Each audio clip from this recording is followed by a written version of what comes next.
Scott Warren is facing up to 20 years in prison for providing humanitarian aid to migrants crossing in the Sonoran Desert in state of Arizona. Just think about that for a sec. He's being persecuted for offering, water, clothing, other resources to these migrants. He's facing up to 20 years in jail and 3 felony charges for his belief that he should be helping these people in need who are traveling in the desert, who have to cross in these harsher and harsher conditions because how the Border Patrol is operating currently with regards to people migrating into the United States. And he's facing up to 20 years in prison for trying to help these people survive so they don't die, because in this particular region, I believe it's the Ajo region of the desert, there's literally corpses just littering the desert of migrants who have passed away through that difficult journey that they have to undertake in these really harsh circumstances. And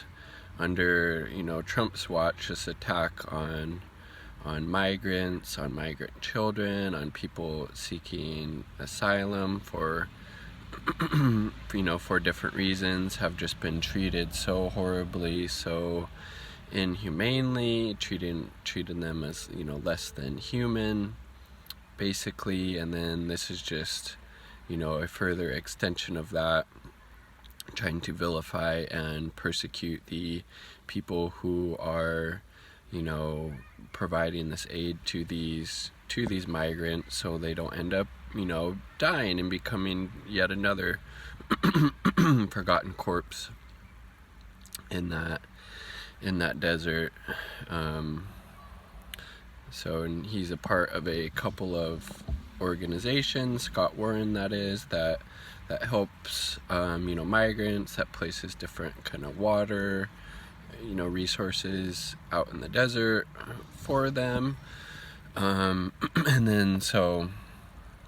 it looks like his persecution in particular is kind of a retaliation, because one of the organizations he was a part of released a report the day before he was arrested, basically documenting, I believe it was the Border Patrol destroying up to like 3,000 gallons of water that had been placed out in the desert for these migrant people to use, because obviously there's not a whole lot of water in the desert and they're having to go these really far distances. So it kind of seems like his persecution might be in retaliation for that, but whatever the reason, it's very disturbing that basically because somebody, and I believe he is part of a church group as well, so it's part of his kind of religious beliefs and convictions to help these people in need, and he's being persecuted for doing the right thing and caring about whether these people live or die. So it will be very interesting to see what happens in this court case. I think there's a MoveOn.org petition that has garnered over 130,000 signatures wanting the charges against him to be dropped. So I'm going to add my name to that list as soon as I'm done making that video. But again, another troubling development of what's kind of happening in the United States under the Trump administration. So I'd love to hear your thoughts on this subject.